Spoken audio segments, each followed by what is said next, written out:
Saudara-saudara pendengar yang kami kasihi dimanapun Anda berada, Anda kembali bersama kami dalam acara Telaga, Tegur Sapa Gembala Keluarga.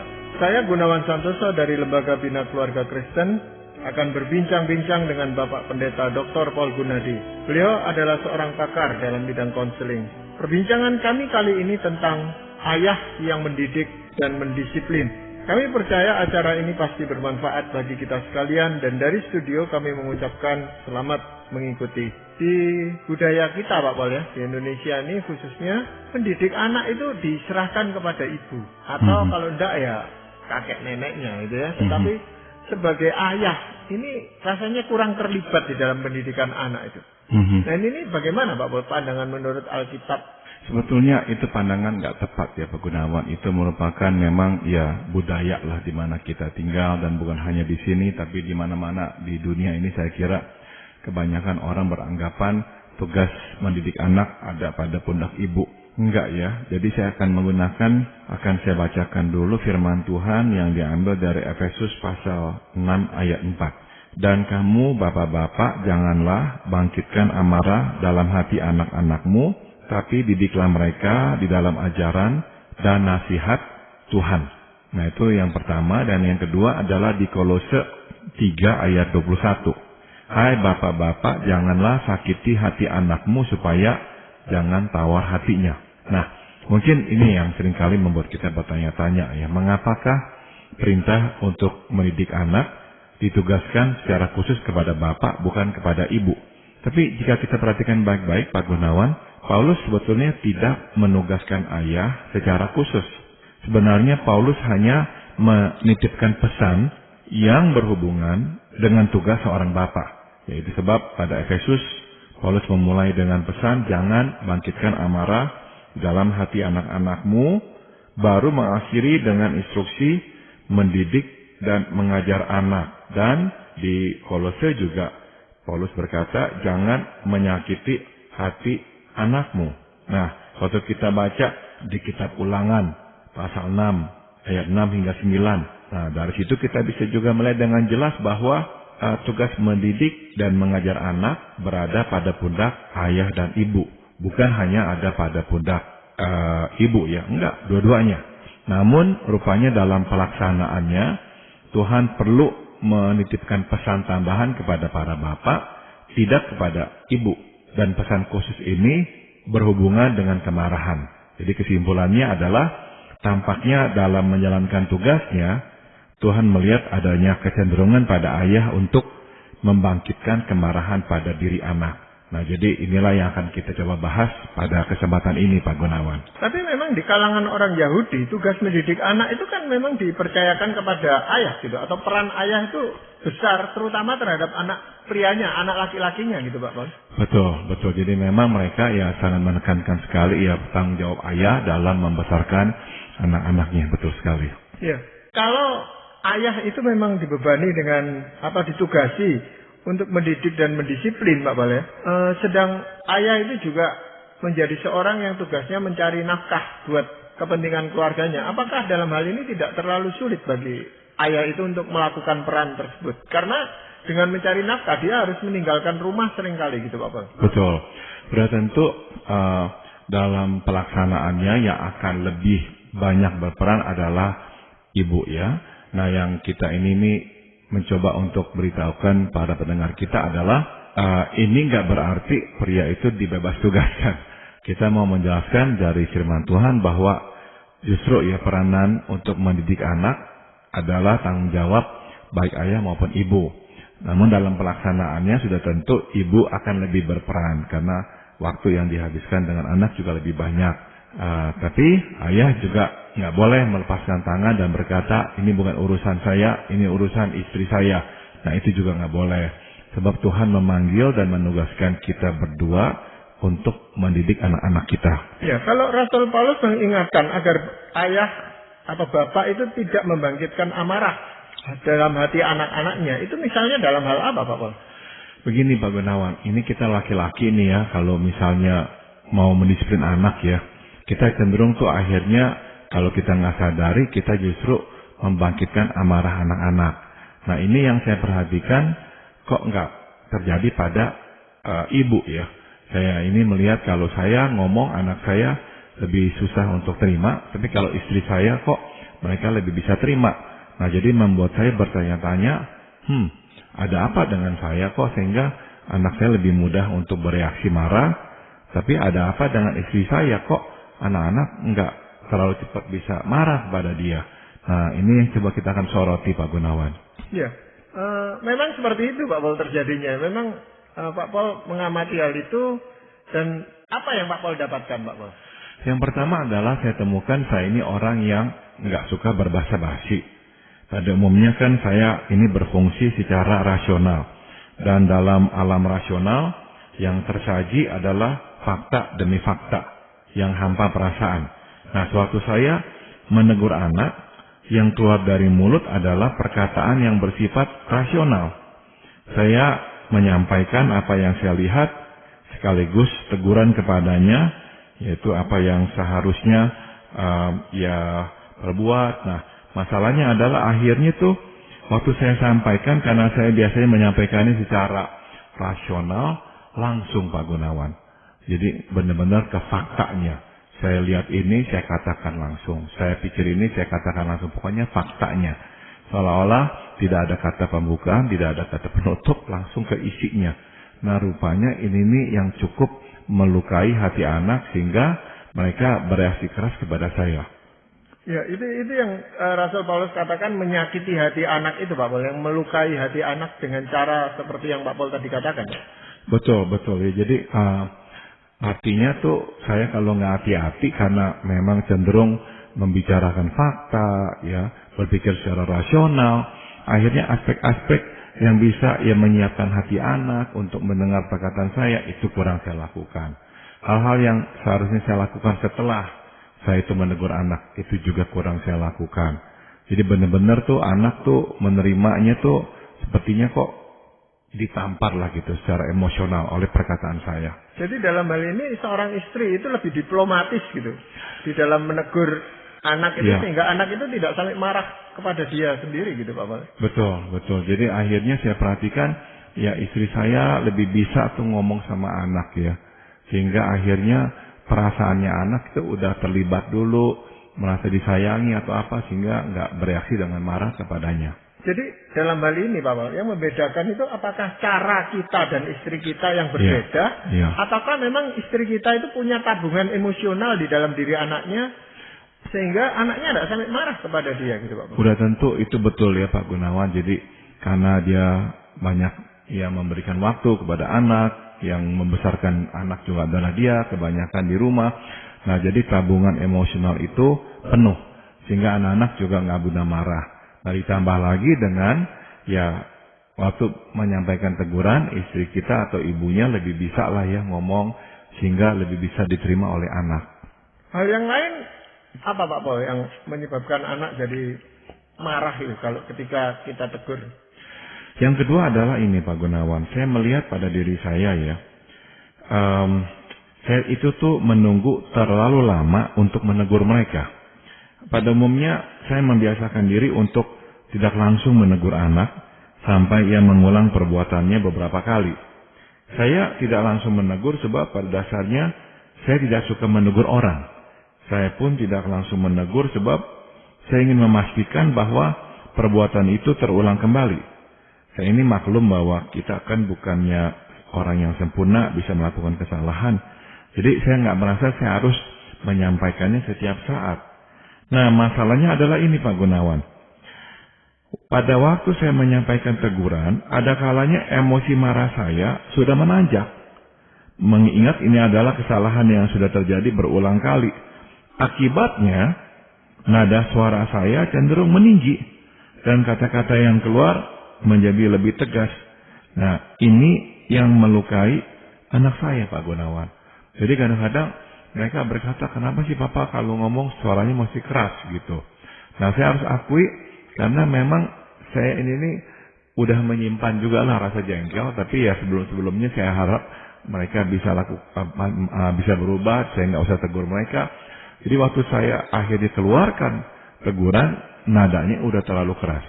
Iya, memang menunda teguran seperti itu juga membingungkan anak. anak akan berkata, loh dulu saya melakukan ini, papa ndak bertindak seperti ini, tidak marah seperti ini. Kenapa tiba-tiba sekarang ini marahnya luar biasa gitu Pak Paul? Bisa. Jadi ada hal-hal yang terjadi, kita dulu diamkan. Nah itu dia. Padahal kita nggak terlalu setuju, nggak terlalu senang. Nah akhirnya kita keluarkan, kita rasa kok ini udah keterlaluan. Tapi waktu kita keluarkan, volume suara kita akan lebih keras karena memang sudah ada simpanan kemarahan juga begitu. Ya tapi kalau setiap kali ditegur dan kesalahan itu hal-hal yang sama terus, itu di hadapan anak apa kita itu tidak menjadi orang tua yang terlalu cerewet gitu Pak Paul? Nah ini memang saya kira keunikannya kita sebagai pria dan keunikannya istri kita ya sebagai wanita. Kebanyakan saya kira istri kita itu akan sering-sering menegur. Ya, lebih langsung menegur, ada apa langsung menegur. Nah, anak memang bisa mengeluhkan, mama ini kok rewet, terus menerus kok tegur saya atau apa. Tapi masalahnya adalah waktu diberikan teguran itu nggak terlalu marah anak-anak itu. Tapi kita ini nih karena jarang-jarang menegur, waktu menegur memang lebih keras. Nah, saya kira ada juga positifnya dalam hal ini, teguran kita yang keras itu. Seringkali teguran kita yang keras itu lebih menyadarkan anak untuk nggak boleh lagi begitu. Sedangkan teguran mamanya yang berulang kali, nah akhirnya tuh terbiasa lah dia dengar, kemudian ya udah dia nggak hiraukan, dia mengulang lagi kesalahan yang sama. Ya kan memang ada gejala seperti itu Pak Paul. Anak yang terus berulang kali diberitahukan untuk hal yang sama, dia akhirnya tidak menghiraukan perkataan ibunya itu Pak Paul. Ya jadi ya perlu benar-benar hikmat Tuhan juga dalam hal ini supaya kita masih bisa menegurnya dengan tegas dan keras tanpa harus ya melukainya. Jadi saya kira ya emosi kita lah yang mesti kita jaga sehingga waktu kita ngomong dengan suara yang keras kita masih bisa jaga sehingga enggak menyakiti hati dia. Tapi memang teguran yang tepat pada waktunya, artinya pada waktu dia anak kita salah langsung kita tegur, itu memang perlu Pak Paul. Karena kalau terlalu lama dan baru kita ungkit kembali, anak ini juga akan marah kepada kita gitu Pak Paul. Iya. Saya kira kebanyakan kita ini pria mengerti hal ini, tapi dalam pelaksanaannya kita ini pria memang yang nggak terlalu terbiasa lah untuk ada apa langsung tegur anak. Kebanyakan kita ini pria yang berkata ya udahlah biarkanlah, ya nanti dia juga ngerti lah, biarkanlah. Tapi masalahnya pas kita tegur karena udah terlalu lama membiarkan, nah nadanya tuh volumenya biasanya menjadi lebih keras. Atau ada orang tua atau ayah yang tahu sebenarnya anaknya salah, tetapi dia tidak mau menegur langsung, dia nyuruh istrinya. Iya. Istrinya yang disuruh untuk menegur anak. Nah ini anak juga kurang respect gitu terhadap orang tuanya Pak Bos. Betul sekali. Jadi kita nggak boleh ya memang memberikan tanggung jawab itu kepada istri untuk menegur atau mendisiplinkan anak kita. Enggak ya. Ada bagian kita juga. Ini tanggung jawab kita. Jadi kita juga harus ya berani maju ke depan dan berkata kepada anak kita, kamu keliru atau kamu salah dan kamu harus berubah. Iya. Hal lain yang menimbulkan potensi membangkitkan kemarahan anak apa Pak Bos? Yang ketiga adalah ini ya Pak Gunawan. Kalau saya perhatikan diri saya ini terlalu jauh melihat atau mengantisipasi ke depan. Oleh karena saya ini memikirkan kemungkinan terburuk yang dapat terjadi bila mereka terus melakukan kesalahan. Nah, bobot teguran saya menjadi lebih berat. Sebagai akibatnya mereka merasa bahwa teguran saya terlalu keras dan terlalu menyudutkan mereka. Kesalahan yang diperbuat dianggap sebagai kesalahan yang fatal lah gitu. Dan seolah-olah mereka telah dipastikan akan berbuat kesalahan yang sama lagi. Singkat kata, teguran saya membuat mereka tidak berkutik. Jadi intinya kadang-kadang karena saya terlalu mikir jauh, jadi saya mau memastikan jangan sampai dia berjalan sejauh itu. Namun akhirnya tuh tanpa saya sadari, saya memperbesar masalahnya atau memperbesar kesalahannya. Padahalnya kesalahan yang dilakukannya nggak terlalu besar gitu. Namun karena saya udah pikir ke sana, jadi akhirnya tuh seolah-olah kesalahannya sangatlah besar. Sebagai contoh, dan misalnya kita ini ayah-ayah waktu memberikan teguran kepada anak, belajar, jangan sampai nggak belajar, jangan sampai nanti ulangan jelek, jangan sampai nggak naik kelas. Nah, kadang-kadang kita sebagai ayah kan juga menegur anak seperti itu. Nah, ada kecenderungan kita ini ayah karena memikirkan masa depan si anak, sehingga waktu tegur dia untuk jangan sampai lalai belajar, kita ngomongnya tuh akhirnya tuh kebanyakan. Kamu kalau begini terus, kamu pasti nggak naik kelas, dan kamu kalau nggak naik kelas, kamu pasti akan merasa malu. Nah, kamu akan dihina oleh teman-teman kamu. Nanti nggak lulus sekolah. Kamu mau jadi apa? Kamu apakah mau jadi pengemis atau mau jadi gembel atau apa dan sebagainya. Nah, seolah-olah anak berkata, aduh ilah, saya belum juga nggak naik kelas. Saya belum juga ulangan jelek. Kok papa kok udah ngomongnya udah seperti begitu, seolah-olah saya memang tuh orang yang nggak bakalan bisa berhasil dalam hidup ini. Nah, jadi kita mesti berhati-hati juga waktu menegur anak, nggak sampai terlalu jauh. Tapi itu biasanya memang diwarnai oleh pengalaman masa lalu dari si ayah itu sendiri, Pak Paul. Iya, betul. Dia wajar saja ya, sebagai orang tua tentu mengkhawatirkan kondisi anaknya yang rasa-rasanya sejalan atau hampir sama ada pengalamannya dengan dia sendiri gitu, Pak Paul. Saya kira demikian, Pak Gunawan. Jadi memang kita ini pria takut sekali anak kita itu nanti akan gagal dalam hidup ini nih. Apalagi kalau kita punya pengalaman hidup susah di masa lampau. Kita akan lebih takut lagi. Jadi kita masih hati-hati ya, jangan sampai ketakutan kita itu benar-benar memvonis dia lah. Waktu kita memarahi dia, kita memvonis dia bahwa dia akan gagal seperti itu. Tapi kan kita selalu katakan bahwa itu demi kepentingan kamu, demi kepentingan si anak itu gitu loh Pak Paul. Betul. Jadi sudah tentu memang demi kepentingan si anak, namun ya kita juga mesti jagalah jangan sampai berlebihan. Kita boleh katakan itu. Saya ngomong begini demi kepentingan kamu sebab saya nggak mau kamu nanti akhirnya susah atau apa gitu. Tapi ya jangan sampai akhirnya terlalu banyak atau terlalu berlebihan dalam menegurnya. Iya. Di dalam hal menegur ini kenapa seorang istri itu bisa lebih diterima gitu oleh anak daripada ayahnya gitu Pak Paul? Begini Pak Gunawan, akhirnya saya simpulkan begini ya. Ini juga saya dapat dari anak saya, yaitu seolah-olah tuh saya punya dua kepribadian. Ayah yang hangat, ya, ayah yang penyayang, tapi juga bisa menjadi ayah yang dingin suatu lagi menegur. Seolah-olah tuh waktu saya itu menegur, saya menjadi diri yang berbeda. Nah, saya perhatikan istri saya enggak.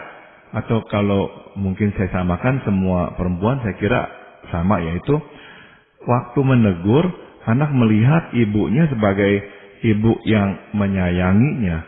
Enggak sampai anak itu merasa ibunya ini nih bukan ibu yang sama gitu. Kalau pria ada kecenderungan waktu kita mendisiplin anak akan merasakan kita ini sepertinya orang yang lain. Yang tadinya hangat dan baik kok sekarang jadinya dingin dan tegas. Tapi kalau perempuan atau ibu enggak tuh. Jadi satu semuanya. Anak-anak melihat ini mama yang sama. Yang memarahi saya adalah mama yang juga menyayangi saya. Gitu. Nah jadi saya kira yang perlu kita jadinya lihat pada diri pada diri istri kita adalah ini nih. Kok enggak kehilangan sisi kehangatannya? Kok bisa tetap utuh suatu dia memarahi anak? Nah jadi itu yang kita juga laki-laki perlu pelajari Pak Gunawan. Jangan sampai waktu marah kita melakukan hal-hal yang tadi saya sudah sebut itu. Sebab itu yang akan membuat anak merasa papa ini sepertinya nih dua pribadi yang berbeda. Lagi marah sama nggak lagi marah. Dan itu yang membingungkan anak gitu Pak Paul ya? Betul. Iya. Hal yang lain yang membuat seorang anak itu selalu sayang kepada ibunya walaupun dimarahi berkali-kali apa Pak Paul? Saya kira ini ya, ibu itu menjalin relasi dengan anak yang bukan saja kuat tetapi ringan. Yang saya maksud dengan ringan adalah 1001 hal yang ringan, yang tidak serius, yang menjadi bagian hidup sehari-hari. Ya istri saya misalnya ya sering bercanda dengan anak-anak dan acap membicarakan banyak hal yang sepele, namun menambah keakraban. Sebaliknya, saya ini cenderung berbicara dengan anak menyangkut hal yang serius, sehingga dapat dikatakan pembicaraan kami lebih bersifat diskusi. Nah anak tuh perlu diskusi, perlu.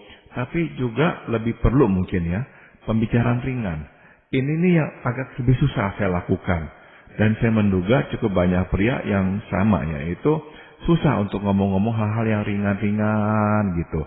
Yang ngalor ngidul, yang biasa-biasa. Kalau ngomong dengan anak tuh rasanya tuh yang serius, lebih bersifat diskusi.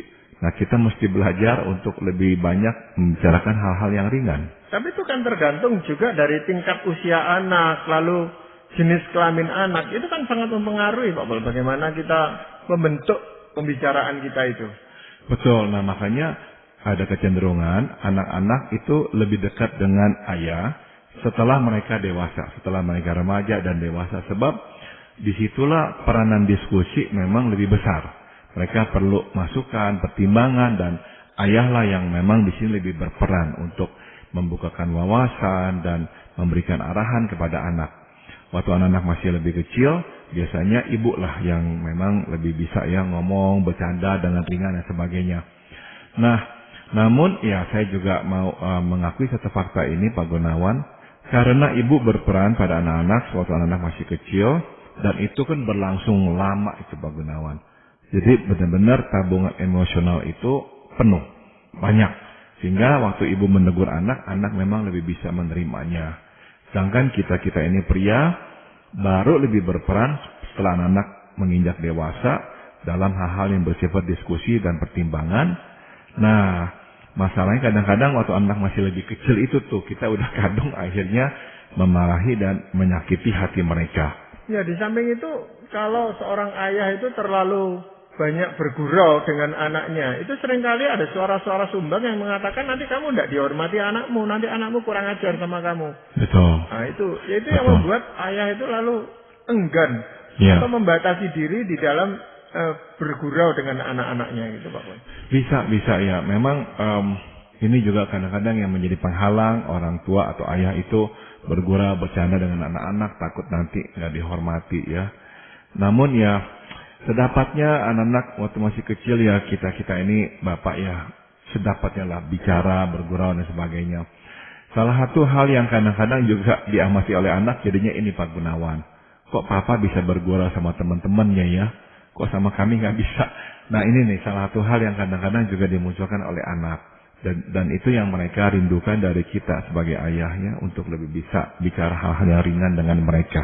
Ya, jadi harus pandai-pandai lah seorang ayah itu mencampurkan hal-hal yang kapan dia harus bersenda gurau, kapan dia harus serius dan sebagainya gitu, Pak Pol ya. Betul, Pak Gunawan. Ya. Pak Pol, apakah ada hal lain, Pak Pol, yang membuat anak itu sukar marah kepada istri kita ya, atau ibunya gitu, Pak? Yang berikut adalah ini ya, istri saya misalnya atau ibu-ibu biasanya dapat membuka diri selebar-lebarnya kepada anak untuk melihatnya sebagai manusia apa adanya. Saya kira pada umumnya wanita lebih nyaman lah ya untuk mengekspresikan perasaannya ketimbang pria. Saya perhatikan waktu istri menegur anak atau berbicara kepada mereka, dengan alamiah ia pun dapat memperlihatkan luapan perasaannya, baik itu kesal, sedih, atau takut. Nah saya kira keterbukaan inilah yang membuat anak lebih dekat dengan ibunya ya, dan lebih dapat menerima didikan darinya. Nah jadi ibarat tanaman, di dalam pot seperti inilah anak menerima disiplin dari ibunya dan ternyata mereka menerimanya dengan lapang dada ya. Mungkin hari ini mereka marah karena ditegur, namun besoknya mereka sudah baik kembali. Sedangkan dengan saya, mereka bisa menyimpan kemarahan sampai bertahun-tahun. Gitu Pak Gunawan. Iya, pengalaman seperti ini itu ternyata terbawa sampai anak itu dewasa gitu Pak Bos. Sampai dewasa pun seorang anak itu lebih gampang berdamai kembali dengan ibunya ketika terjadi konflik daripada dengan ayahnya Pak Bos. Iya. Saya sendiri memang juga teringat pengalaman saya di mana saya itu misalnya marah kepada anak atau apa, tapi saya nggak tahu itu telah melukai hati dia dan setelah bertahun-tahun kemudian akhirnya dia munculkan betapa sebetulnya hatinya terluka oleh karena apa yang telah saya lakukan. Nah, saya akhirnya juga harus berdamai dengan dia, harus meminta maaf kepada dia. Jadi ya ini adalah ya hal-hal yang saya sendiri alami Pak Gunawan. Ya, jadi jangan ragu untuk minta maaf kepada anak, untuk merendahkan diri, mendengarkan keluhannya yang telah dia simpan selama bertahun-tahun. Jadi itulah yang juga saya harus lakukan. Tapi memang kalau anak itu mengatakan bahwa dia terluka karena sikap kita atau kata-kata kita, itu lebih mudah bagi kita sebagai seorang ayah, walaupun bagaimanapun juga kita bisa mengklirkan, menjelaskan masalah itu, Pak Pol.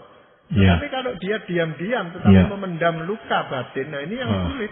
Betul sekali. Ya, memang ini juga memang bergantung pada sikap kita ya. Waktu anak itu bicara dengan kita, apakah kita itu tuh bisa nggak terima dengarkannya? Ada orang yang nggak bisa dengarkan, Pak Gunawan, malah marah. Kok kamu anak kurang ngajar, kurang berterima kasih, apalah.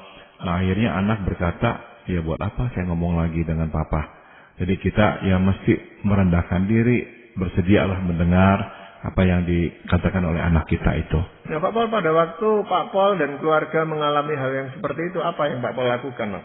Jadi akhirnya memang saya pernah jalani konseling keluarga, Pak Gunawan. Jadi di situ kami bicara hati ke hati, ngomong, dia keluarkan isi hatinya dan sebagainya. Dan saya kemudian berdamai dengan dia, Tuhan memulihkan relasi kami. Nah, saya jadinya ya belajar lebih berhati-hati juga. Namun satu hal yang ingin saya tekankan adalah ini, Pak Gunawan. Kita ini kan mewakili Tuhan ya. Jadi kita mengajarkan anak-anak kita tentang Tuhan. Nah, jangan sampai itu kita sebagai penyampai materinya adalah tentang Tuhan.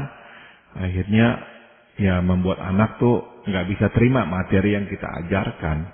Sebab dia sebetulnya menolak kita si penyampai materi. Tapi akhirnya tolak semuanya, dan materinya juga ditolak, tentang Tuhannya juga ditolak.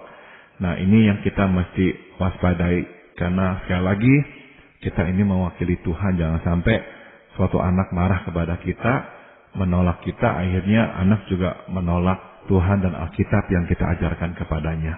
Ya memang disitulah peran ayah itu mendidik dan mendisiplinkan anak atau anak-anak yang dipercayakan Tuhan di tengah-tengah mereka, Pak Pol ya.